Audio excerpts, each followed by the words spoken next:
अगर आज तुम्हें पता चले कि जिंदगी में असली ग्रोथ सिर्फ रिस्क लेने से आती है, तो क्या तुम अपनी पहली छलांग लगाने के लिए तैयार हो? दिल्ली की भीड़ भाड़ भरी सड़कों के बीच एक कैफे में बैठा आकाश ये सवाल खुद से पूछ रहा था। सामने उसकी अधूरी कॉफी ठंडी हो चुकी थी और हाथ में एक किताब थी, द आर्ट ऑफ रिस्क।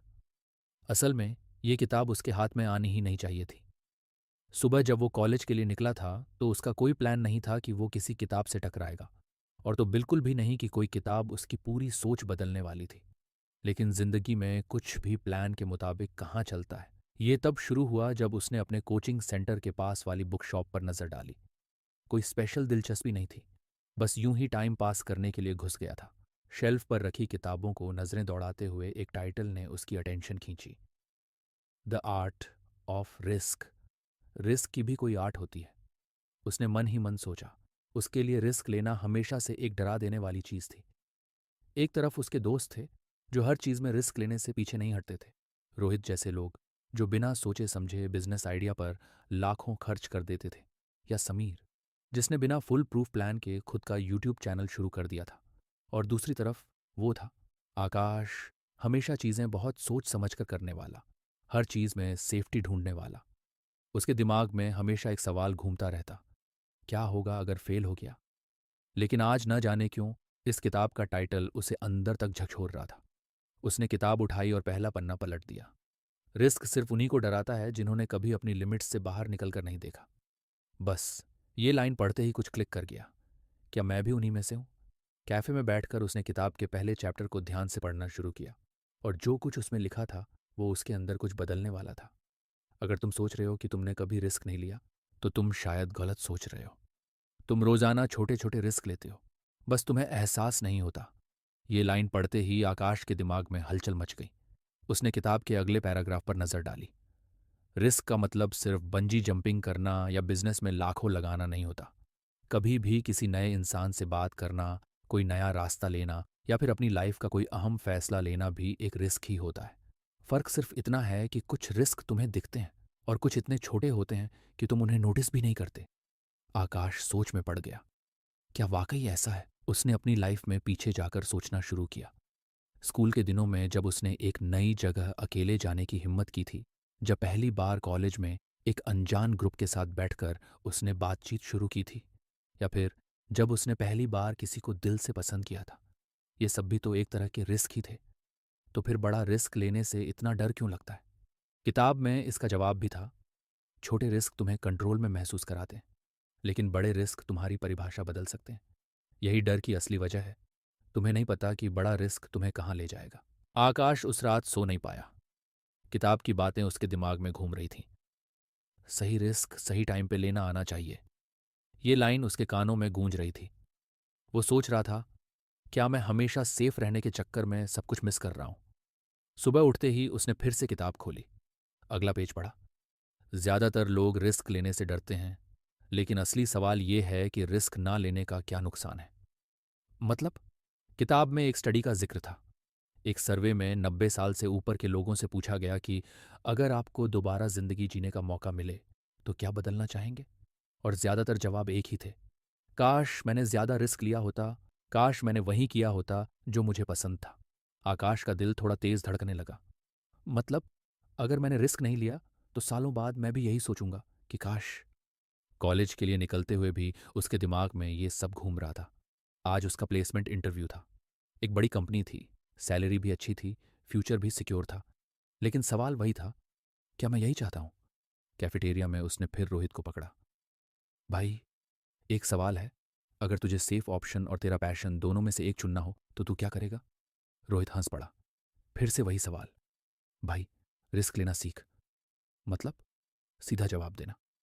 देख, अगर तू सेफ ऑप्शन चुनता है तो तेरा फ्यूचर प्रेडिक्टेबल है, ठीक ठाक जॉब, अच्छी सैलरी, लेकिन हर दिन वही बोरिंग रूटीन। और अगर तू पैशन चुनता है तो फ्यूचर अनसर्टेन है, लेकिन एक्साइटमेंट भी वही है। लेकिन फेल हो गया तो क्या? कोशिश तो की। वैसे भी एक बात बताऊं? क्या? कोई भी बड़ा आदमी बिना रिस्क लिए बड़ा नहीं बना। और भाई, तू खुद ही सोच, अगर 90 की उम्र में तुझसे पूछा जाए कि तूने क्या मिस किया, तो तेरा जवाब क्या होगा? आकाश के पास कोई जवाब नहीं था। इंटरव्यू का टाइम आ गया था। वो कॉरिडोर में खड़ा था, दिल में उलझन थी। तभी उसने अपने फ़ोन में नोटिफ़िकेशन देखा, your flight to Leh is confirmed. उसका दिल धड़क उठा। ये क्या था? 2 दिन पहले उसने यूं ही ट्रैवल ब्लॉगिंग के बारे में पढ़ते हुए लेह लद्दाख की फ़्लाइट्स चेक की थीं। मज़ाक मज़ाक में टिकट बुक करने के ऑप्शन तक गया था, लेकिन कन्फर्म पर क्लिक करने की हिम्मत नहीं हुई थी। लेकिन आज आकाश के हाथ पसीने से भीग रहे थे। वो जानता था कि अगर अभी इंटरव्यू रूम में चला गया तो उसकी लाइफ सेफ लेकिन प्रिडिक्टेबल हो जाएगी, और अगर वो फ्लाइट पकड़ ले तो लाइफ अनसर्टेन, लेकिन शायद यही सही रिस्क होगा। उसने गहरी सांस ली, फिर जेब से फ़ोन निकाला, मैसेज देखा और मुस्कुराते हुए बुकिंग कंफर्म कर दी। आकाश ने रिसेप्शन से कहा, सर, मैं इस इंटरव्यू में पार्टिसिपेट नहीं कर रहा, और फिर बाहर निकल गया। आकाश जब कॉलेज के गेट से बाहर निकला तो दिल में एक अजीब सा हल्कापन महसूस हुआ। ऐसा लग रहा था जैसे उसने खुद को किसी बोझ से आज़ाद कर लिया हो। लेकिन अगले ही पल दिमाग में एक और सवाल गूंजा, अब क्या? फ़ोन निकाला और टिकट की डिटेल्स चेक की। फ्लाइट परसों सुबह थी, यानी उसके पास 48 घंटे थे। लेकिन असली टेंशन तो अब शुरू होने वाली थी। घर पर क्या बोलेगा? रात को जब डिनर टेबल पर बैठा तो मम्मी की नज़रें वैसे ही थीं जैसे हर इंडियन मम्मी की होती हैं जब उनका बेटा कुछ छुपा रहा हो। क्या बात है, आज बड़ा शांत लग रहा है? मम्मी ने पराठे पर मक्खन लगाते हुए पूछा। आकाश झिझकते हुए बोला, कुछ नहीं, बस थोड़ा सोच रहा था। पापा ने अखबार से नज़र उठाई। सिर्फ सोच रहा था या फिर से कोई उल्टी सीधी प्लानिंग कर रहा है? नहीं, बस एक ट्रिप पर जाने का सोच रहा था। ट्रिप? मम्मी की आंखें बड़ी हो गईं। कहाँ? लेह लद्दाख। पूरा टेबल एकदम से शांत हो गया। बस दाल में पड़े जीरे के तड़कने की आवाज़ आ रही थी। क्यों? पापा ने चश्मा उतार कर पूछा। बस एक एक्सपेरिमेंट के लिए। मम्मी ने माथे पर हाथ रखा। ये इंजीनियरिंग का एक्सपेरिमेंट है या फिर जिंदगी बर्बाद करने का? आकाश ने गहरी सांस ली। मम्मी पापा को समझाना मुश्किल है, लेकिन यही तो असली रिस्क है। पापा, मम्मी, मैं हमेशा से सेफ खेलता आया हूँ। स्कूल में, कॉलेज में, करियर के ऑप्शंस में, हर चीज़ में। लेकिन ये एक ट्रिप मेरे लिए सिर्फ घूमने का प्लान नहीं है। मैं खुद को समझना चाहता हूँ। देखना चाहता हूँ कि अगर मैं अपने कंफर्ट जोन से बाहर निकला तो क्या मैं कुछ नया सीख सकता हूँ। पापा ने 1 मिनट कुछ नहीं कहा, फिर बोले, और खर्चा? मेरे पास कुछ सेविंग्स हैं। और वहाँ जाकर करेगा क्या? ट्रैवल ब्लॉगिंग का एक्सपेरिमेंट करूंगा, स्टोरीज लिखूंगा, नए लोगों से मिलूंगा। शायद कुछ ऐसा कर पाऊं जो मुझे सच में पसंद हो। मम्मी का चेहरा देखकर लग रहा था कि उनका दिल बैठा जा रहा है। बेटा, रिस्क लेना अच्छी बात है, लेकिन बिना सोचे समझे। आकाश मुस्कुराया। सोच समझ कर ही तो ले रहा हूं मम्मी। रिस्क लेने का मतलब ये नहीं कि बिना सोचे कूद जाओ। इसका मतलब है सही वक्त पर सही दिशा में कदम बढ़ाना। पापा ने गहरी सांस ली, फिर धीरे से बोले, अगर हम मना करें तो? आकाश ने उनकी आंखों में देखा। तो भी जाऊंगा। 1 सेकंड के लिए माहौल और ठंडा हो गया। फिर पापा हंसे। अच्छा, इतना कॉन्फिडेंस? ठीक है, कर ले एक्सपेरिमेंट, लेकिन एक वादा कर, अगर फेल हुआ तो वापस आकर सेटल होने की कोशिश करेगा। आकाश की मुस्कान और गहरी हो गई। डन। 48 घंटे बाद एयरपोर्ट पर खड़ा आकाश अंदर से घबराया हुआ था। रिस्क लेने की किताबें पढ़ना और असल में रिस्क लेना, दोनों में बहुत फर्क था। लेकिन यही तो असली टेस्ट था। फ्लाइट में बैठते ही उसने एक और चैप्टर पढ़ना शुरू किया। उसमें एक स्टोरी थी, एक लड़का जो अपने शहर में ही खुश था, लेकिन एक दिन उसने दुनिया घूमने का फैसला किया। शुरुआत में सबने उसे पागल कहा, लेकिन कुछ सालों बाद वही लोग उसकी कहानियां सुनने के लिए पैसे देने लगे। आकाश हंसा। क्या पता मेरी कहानी भी कोई पढ़े? फ्लाइट टेक ऑफ हुई, और उसके साथ उसकी नई जिंदगी भी। लेह की वो पहली सुबह फ्लाइट के उतरते ही जो ठंडी हवा आकाश के चेहरे से टकराई, उसमें एक अलग ही ताजगी थी। दिल्ली की चिल्लपों, ट्रैफिक और शोर शराबे के बाद लेह का शांत माहौल किसी और ही दुनिया जैसा लग रहा था। उसने एयरपोर्ट से बाहर निकलते ही लंबी सांस ली। ये हुआ ना रिस्क, लेकिन अगले ही पल दिमाग में एक और आवाज आई। अब आगे क्या? फोन निकाला, होटल की बुकिंग चेक की और एक टैक्सी लेकर वहां पहुंच गया। होटल का कमरा सिंपल था। एक खिड़की से पहाड़ दिख रहे थे और दूसरी तरफ से पूरा शहर। आकाश ने बैग रखा और खिड़की से बाहर झांक कर सोचा, अब तो आ गया हूं, लेकिन अगला कदम क्या होगा? यही वो सवाल था जिससे भागकर लोग रिस्क नहीं लेते। किताब से एक और सीख कमरे में बैठते ही उसने द आर्ट ऑफ रिस्क की किताब फिर खोल ली। आज वो कुछ और जवाब चाहता था। पढ़ते पढ़ते एक लाइन पर उसकी नज़र रुक गई। रिस्क लेने का मतलब सिर्फ कूद जाना नहीं है, बल्कि सही मौके की पहचान करना है। और सही मौके वहीं मिलते हैं जहां लोग आम तौर पर जाने से डरते हैं। हम उसने किताब बंद की और सोचा, लेह में ऐसा क्या है जहां लोग जाने से डरते हैं? गूगल खोला और थोड़ी रिसर्च की। पता चला कि यहाँ एक पुराना गांव है, तुर्तुक, एकदम भारत के आखिरी हिस्से में, पाकिस्तान बॉर्डर के पास। वहां पहुंचना आसान नहीं था और ज्यादातर टूरिस्ट वहां जाने से बचते थे। यही तो सही जगह थी। उसने होटल के रिसेप्शन से पूछा, तुर्तुक कैसे जाया जाए? रिसेप्शनिस्ट थोड़ा हैरान हुआ। आपको वहां क्यों जाना है? बहुत दूर है और रास्ता भी आसान नहीं। आकाश मुस्कुराया। यही तो बात है। सफर शुरू। अनजान लोगों से सीख अगली सुबह आकाश एक लोकल जीप में बैठकर तुर्तुक के सफर पर निकल पड़ा। रास्ते में कई लोग मिले, कुछ लोकल, कुछ ट्रैवलर्स। उसकी बगल में बैठे एक बुजुर्ग से उसने पूछा, आप यहां से हैं? बुजुर्ग ने सिर हिलाया। हाँ बेटा, मैं यहीं पैदा हुआ था, लेकिन कई साल पाकिस्तान में भी रहा। फिर जब बॉर्डर बदला तो मैं वापस आ गया। कैसा लगता है जब एक ही जमीन दो हिस्सों में बंट जाती है? बुजुर्ग ने गहरी सांस ली। बंटने वाली सिर्फ जमीन नहीं होती बेटा, लोग भी बंट जाते हैं। लेकिन डर की वजह से जीना छोड़ दो तो जिंदगी का मतलब ही क्या? आकाश के कान खड़े हो गए। डर की वजह से जीना छोड़ दो तो जिंदगी का मतलब ही क्या? यही तो किताब भी कह रही थी। क्या वो अब तक सेफ रहने के चक्कर में ही जी रहा था? पहुंचते ही असली चैलेंज घंटे के सफर के बाद जब तुर्तुक पहुंचा तो नज़ारा लाजवाब था। बर्फीली चोटियां, मिट्टी के घर और बीच बीच में हरे भरे खेत। लेकिन असली चैलेंज अब शुरू हुआ। गांव में इंटरनेट नहीं था, होटल भी मुश्किल से दो तीन थे, और सबसे बड़ी दिक्कत, वहां किसी को हिंदी या इंग्लिश नहीं आती थी। अब उसे याद आया कि किताब में एक जगह लिखा था, अगर रिस्क लेने के बाद घबराहट हो तो इसका मतलब है कि तुम सही दिशा में हो। उसने अपने आप को संभाला और गांव में घूमना शुरू किया। वो अनजान बच्चा और उसकी कहानी। एक जगह एक बच्चा पत्थर से कुछ उकेर रहा था। आकाश उसके पास गया और इशारे से पूछा, क्या कर रहे हो? बच्चे ने मुस्कुराकर कहा, मैं अपना नाम लिख रहा हूं ताकि कोई इसे पढ़े तो मुझे याद रखे। आकाश को हंसी आ गई। अरे, नाम तो लोग वैसे भी याद रख सकते हैं। बच्चे ने सिर हिलाया।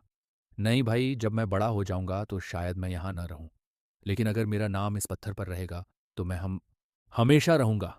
आकाश चुप हो गया। यही तो असली रिस्क है, कुछ ऐसा करना जो तुम्हें यादगार बना दे। फैसले का समय। रात को जब आकाश अपने कमरे में बैठा तो उसने खुद से एक सवाल पूछा, अब क्या? क्या वापस लौटकर फिर से सेफ ऑप्शन चुनेगा, या कुछ ऐसा करेगा जिससे उसे औरों से अलग पहचाना जाए? उसने गहरी सांस ली, फिर अपना लैपटॉप खोला और टाइप करना शुरू किया। तुर्तुक, जहां डर खत्म होता है। वो अब सिर्फ खुद के लिए नहीं लिख रहा था, वो उन लोगों के लिए लिख रहा था जो कहीं ना कहीं किसी रिस्क को लेने से डर रहे थे। शायद यही उसकी असली कहानी थी। आकाश ने लैपटॉप की स्क्रीन पर उंगलियां रखीं और रुक गया। वो जो कुछ भी महसूस कर रहा था उसे शब्दों में डालना मुश्किल था, लेकिन उसे लगा कि अगर उसने अभी नहीं लिखा तो शायद कभी नहीं लिख पाएगा। उसने एक लंबी सांस ली और टाइप करना शुरू किया। मैं हमेशा सोचता था कि रिस्क लेने वाले लोग पागल होते हैं, या तो उन्हें बहुत कॉन्फिडेंस होता है या फिर वो बेवकूफ़ होते हैं। लेकिन तुरतुक आकर समझ में आया कि कभी कभी रिस्क लेना सिर्फ बहादुरी नहीं, ज़रूरत होती है। जैसे इस गांव के लोग, इन्होंने बॉर्डर बदलते देखा, जंग देखी, बंटवारा देखा, फिर भी हर सुबह उठकर खेतों में जाते हैं, बच्चों को स्कूल भेजते हैं, जिंदगी जीते हैं। ये रिस्क नहीं तो क्या है? लिखते लिखते आकाश को लगा कि उसके अंदर कोई चीज़ खुल रही है। वो पहली बार कुछ ऐसा लिख रहा था जो सिर्फ दिखावा नहीं था, बल्कि उसकी सच्ची फीलिंग थी। सुबह जब वो गांव में घूमने निकला तो एक बुजुर्ग आदमी सड़क किनारे बैठे कुछ लकड़ियों से खिलौने बना रहे थे। आकाश ने पास जाकर देखा। उन्होंने मुस्कुराकर उसे एक लकड़ी का छोटा सा ऊंट पकड़ा दिया। ये तुम्हारे लिए। आकाश ने वो ऊंट हाथ में लिया और पूछा, आप ये सब क्यों बनाते हैं? बुजुर्ग ने हल्की हंसी के साथ कहा, क्योंकि यही मुझे जिंदा रखता है। मतलब, मैं बचपन में लकड़ी से चीजें बनाता था, फिर जंग आई, हालात बदले, लोगों की जिंदगी बदल गई, लेकिन मैंने अपनी आदत नहीं छोड़ी। अगर मैंने डर कर ये काम छोड़ दिया होता तो शायद मैं भी कहीं खो जाता। आकाश उस लकड़ी के ऊंट को घुमाने लगा। बुजुर्ग की बातें उसके दिल में गूंजने लगीं। अगर हम वही करते रहें जो हमें आता है तो क्या हम कभी कुछ नया सीख पाएंगे? बुजुर्ग ने हल्की मुस्कान दी। अगर नया सीखना है तो कुछ पुराना छोड़ना पड़ेगा। आकाश के अंदर जैसे कोई बिजली कौंध गई। यही तो असली रिस्क है। लोग सोचते हैं कि रिस्क मतलब पैसा लगाना या कहीं ऊंचाई से कूद जाना, लेकिन असली रिस्क है खुद को बदलने का रिस्क। उसने किताब में पढ़ा था कि रिस्क लेना हर इंसान के लिए अलग अलग होता है। किसी के लिए नौकरी छोड़ना रिस्क है, किसी के लिए प्यार में पड़ना, किसी के लिए अपने ही डर का सामना करना। शाम को वो एक छोटे से चाय के ढाबे पर बैठा। चारों तरफ पहाड़ों की ठंडी हवा बह रही थी। उसने अपने ब्लॉग का पहला आर्टिकल पूरा किया और उसे पोस्ट कर दिया। फिर सोचा, क्या बस इतना ही काफ़ी है? फ़ोन उठाया और अपने कॉलेज ग्रुप पर लिंक शेयर कर दिया। कुछ ही मिनटों में रिप्लाई आने लगे। भाई, ये तुर्तुक कहाँ है? तू कर क्या रहा है वहाँ? इतना डीप क्यों हो गया? लेकिन एक मैसेज ऐसा था जिसने उसे रोक दिया। तूने मुझे सोचने पर मजबूर कर दिया। शायद मुझे भी अपने डर से बाहर निकलना चाहिए। आकाश के होंठों पर हल्की मुस्कान आ गई।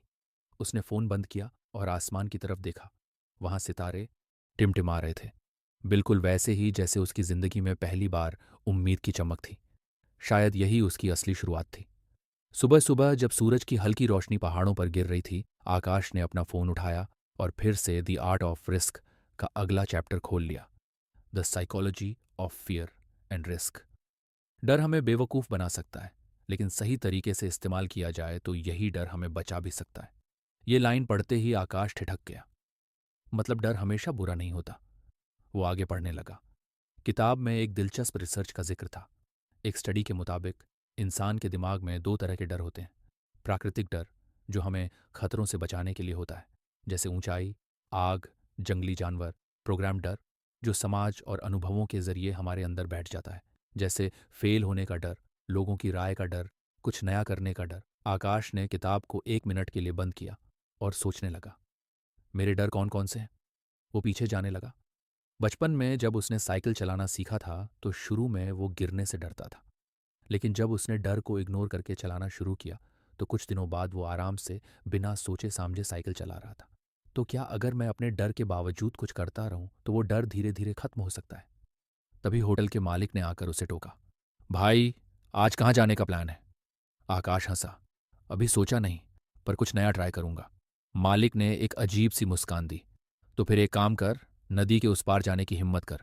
वहां एक पुराना पुल है जो थोड़ा हिलता है, पर सही सलामत पार किया जा सकता है। गांव के लोग रोज उस पर चलते हैं, पर टूरिस्ट डर जाते हैं।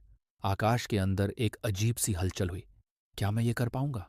उसे अपनी किताब की बात याद आई। डर को दो हिस्सों में तोड़ो।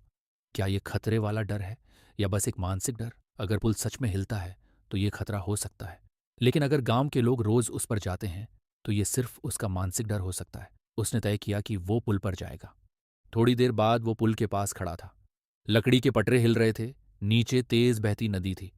पैर थोड़ा कांप रहे थे। अगर मैंने कदम बढ़ाया तो हो सकता है मैं गिर जाऊं, लेकिन अगर मैंने कदम नहीं बढ़ाया तो मैं कभी जान ही नहीं पाऊंगा कि मैं कर सकता था या नहीं। उसने पहला कदम रखा। हल्की चरमराहट हुई, दिल की धड़कन तेज। फिर दूसरा कदम। आकाश के मन में अजीब सी घबराहट और एक्साइटमेंट थी। आधे रास्ते तक आते आते उसकी बॉडी खुद को एडजस्ट कर चुकी थी। यार, ये इतना डरावना नहीं था जितना मैंने सोच रखा था। दूसरी तरफ पहुंचते ही उसने लंबी सांस ली और खुद ही हंस दिया। डर को नजरअंदाज मत करो, उसे समझो। फिर देखो वो डर असल में कितना सच्चा है और कितना तुम्हारे दिमाग का खेल। वो वापस होटल लौटा और तुरंत अपने ब्लॉग पर लिखा, हर कोई अपने डर की वजह से कुछ ना कुछ मिस कर रहा है। तुम क्या मिस कर रहे हो? फोन रखा, चाय का कप उठाया और सोचा, अब अगला रिस्क क्या लेना है? आकाश अब हर सुबह एक नई सोच के साथ उठता था। किताब से उसे हर दिन कुछ नया समझने को मिल रहा था और उसे लग रहा था कि उसकी जिंदगी की उलझी हुई गुत्थियां धीरे धीरे सुलझ रही हैं। उस दिन उसने किताब का अगला चैप्टर खोला। Luck is not random, it's a by product of risk and preparation. मतलब किस्मत कोई लॉटरी नहीं है। आकाश ने पहले ही लाइन पर किताब बंद कर दी और सोचने लगा। अब तक तो यही सुना था कि कुछ लोग लकी होते हैं और कुछ नहीं, पर यह कह रहा है कि किस्मत बनाई जा सकती है। उसने फिर से किताब खोली। लोग अक्सर किसी की सफलता देखकर कहते हैं कि वो लकी था, लेकिन वे यह नहीं देखते कि उस लक के पीछे कितनी मेहनत, प्लानिंग और सही समय पर सही रिस्क लेना छुपा था। किताब में एक स्टोरी दी गई थी। एक आदमी जिसने एक बिजनेस शुरू किया और कुछ सालों बाद करोड़ों कमाने लगा। लोग उसे लकी कहते थे, लेकिन हकीकत ये थी कि उसने सही लोगों से सही समय पर सही फैसले लिए थे। उसने मौके बनाए, बजाय इसके कि वो बस किसी चमत्कार का इंतजार करता। आकाश के दिमाग में फिर से कुछ क्लिक हुआ। मतलब लकी बनने के लिए सिर्फ इंतजार करने से कुछ नहीं होगा, खुद मौके बनाने होंगे।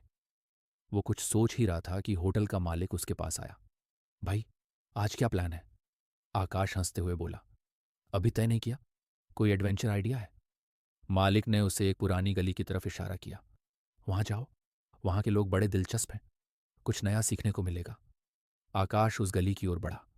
ये गांव का पुराना हिस्सा था जहां कम ही टूरिस्ट जाते थे। वहां एक बुजुर्ग आदमी एक छोटी सी दुकान चला रहा था, पुरानी चीजें बेचने की दुकान। ये सब क्या है? आकाश ने पूछा। बुजुर्ग मुस्कुराया। हर चीज की अपनी कहानी है। कुछ बेकार लगती है, लेकिन सही आदमी को मिल जाए तो अनमोल हो जाती है। आकाश ने ध्यान से देखा। एक पुराना टाइपराइटर, कुछ सिक्के और लकड़ी की बनी घड़ियां। तभी उसे वहां एक किताब दिखी जिसका कवर फटा हुआ था। उसने किताब उठाई। ये एक पुरानी हिंदी कविता की किताब थी। ये कितने की है? बुजुर्ग ने हंसकर कहा। तू ले जा, अगर तुझे इसकी कद्र करनी आती है। आकाश ने किताब ली और सोचा, किस्मत भी तो यही है। कुछ लोगों को चीजें बेकार लगती हैं, लेकिन जो उसकी कद्र करता है वही उसे अपने लिए अनमोल बना सकता है। वो वापस होटल लौटा और अपनी डायरी में लिखा, लोग सोचते हैं कि किस्मत अचानक बनती है, लेकिन सच्चाई ये है कि मौके हर किसी के पास होते हैं। बस फर्क ये है कि कौन उन्हें पहचान पाता है और कौन नहीं। तभी फोन बजा। दोस्त का मैसेज था। भाई, कोई नया आइडिया आया? आकाश ने हंसते हुए रिप्लाई किया। हाँ, किस्मत बनाने का तरीका समझ आ गया। अब बस उसे आजमाना है। आकाश अब हर सुबह एक अलग नजरिए से चीजों को देखने लगा था। लक इज नॉट रैंडम वाला चैप्टर उसके दिमाग में घूम रहा था, लेकिन उसे लग रहा था कि इसे पूरी तरह समझने के लिए सिर्फ पढ़ना काफी नहीं है। इसका कोई ठोस सबूत चाहिए था। उसने होटल के मालिक से कहा, भाई, यहाँ आसपास कोई ऐसा इंसान है जिसकी लाइफ में ऐसा कुछ हुआ हो कि लोग उसे लकी कहते हों? मालिक ने सोचा और फिर मुस्कुराया। हाँ है, एक नाम है मुरली काका। उनका पास का ढाबा देखा है? आकाश ने सिर हिलाया।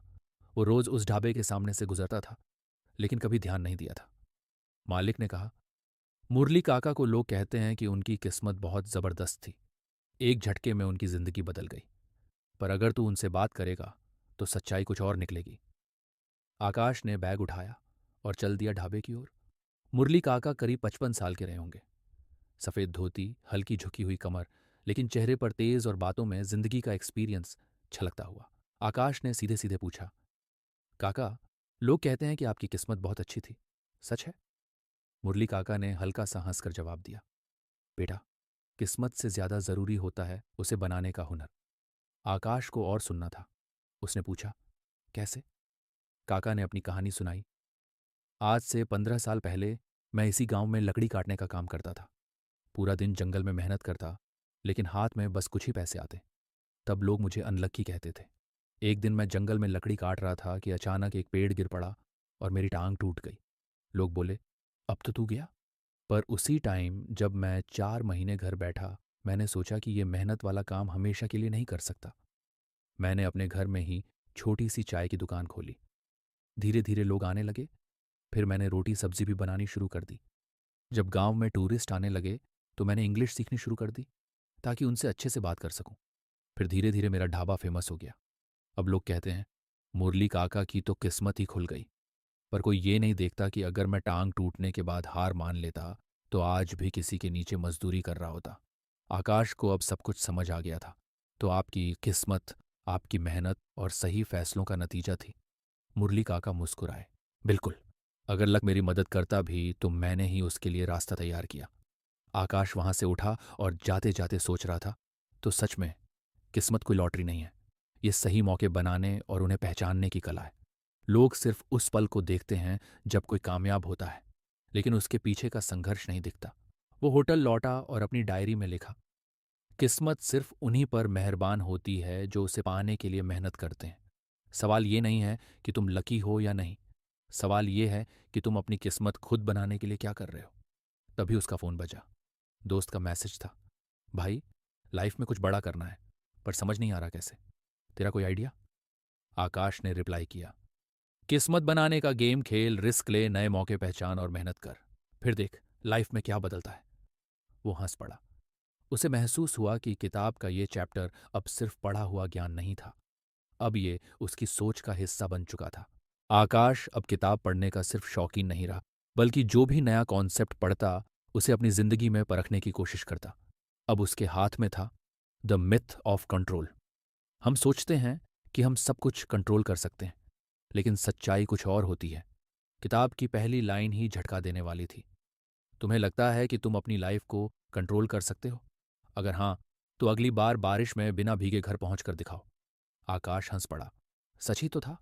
उसने जिंदगी में कई बार प्लानिंग की थी, लेकिन हालात हमेशा अपनी मर्जी से बदले थे। स्कूल में जब वो बोर्ड एग्जाम दे रहा था तो लगा था कि सब कुछ परफेक्ट होगा। फिर अचानक पापा की जॉब छूट गई और घर में टेंशन बढ़ गई। कॉलेज में जब उसने सोचा कि वो आराम से पास हो जाएगा तो एक सब्जेक्ट बैक लग गई। जिंदगी में हर बार वो कंट्रोल करने चला था, लेकिन हालात उसे उल्टी दिशा में धकेलते रहे थे। उसने किताब पढ़नी जारी रखी। Control is an illusion. जो लोग इसे पकड़ कर रखते हैं वे जिंदगी में हमेशा दुखी रहते हैं। जो इसे जाने देते हैं वे असली आज़ादी पाते हैं। आकाश सोच में पड़ गया। क्या इसका मतलब ये था कि उसे प्लानिंग ही नहीं करनी चाहिए? लेकिन बिना प्लानिंग के तो इंसान बहक जाएगा। तभी किताब में एक और लाइन दिखी। स्मार्ट लोग प्लान बनाते हैं, लेकिन वे इस भ्रम में नहीं रहते कि सब कुछ उनके हिसाब से होगा। वे तैयार रहते हैं कि जरूरत पड़ने पर प्लान बदलना पड़ेगा। मतलब कंट्रोल छोड़ना हार मानने जैसा नहीं था, बल्कि ये समझने जैसा था कि हर चीज को कंट्रोल करना नामुमकिन है, लेकिन उसके हिसाब से खुद को ढालना पॉसिबल है। उसी शाम जब वो होटल की लॉबी में बैठा था तो बाहर जोरदार बारिश शुरू हो गई। होटल का मालिक परेशान दिख रहा था। क्या हुआ भाई? आकाश ने पूछा। मालिक ने जवाब दिया, गेस्ट्स को पास के हिल स्टेशन घूमने जाना था, लेकिन ये बारिश, सब प्लान चौपट। आकाश को तुरंत किताब की लाइन याद आई। कंट्रोल एक भ्रम है। उसने कहा, तो प्लान बदल दो, बाहर मत जाओ, कुछ और करो। मालिक ने पहले उसे घूरा, फिर सोचा। थोड़ी देर बाद होटल की छत पर तंबू लगा दिया गया और अंदर म्यूजिक सिस्टम ऑन कर दिया गया। जो टूरिस्ट गुस्से में थे वे अब गर्म चाय और गिटार की धुन का मजा ले रहे थे। आकाश मुस्कुराया। उसने अपनी डायरी में लिखा, कई बार जिंदगी हमें हमारी पसंद की सड़क नहीं देती, लेकिन इसका मतलब ये नहीं कि सफर रुक गया। सिर्फ रास्ता बदलता है, मंजिल नहीं। तभी उसका फोन बजा। स्क्रीन पर रोहित का मैसेज था। भाई, मैं कैमरा लेकर निकल पड़ा।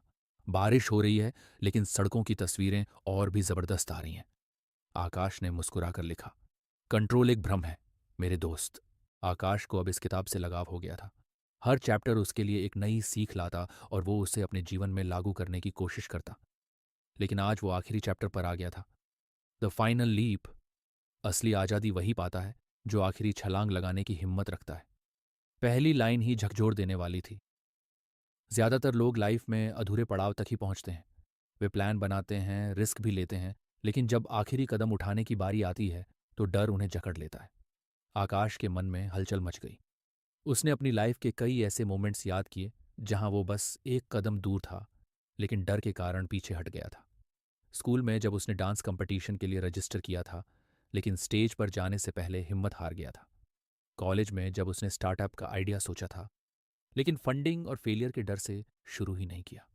क्या वो भी उन लोगों में से था जो जिंदगी में सब कुछ ट्राई करते हैं, लेकिन आखिरी कदम पर रुक जाते हैं? तभी होटल के मालिक ने उसे आवाज दी, आकाश, नीचे आओ, कुछ देखने लायक है।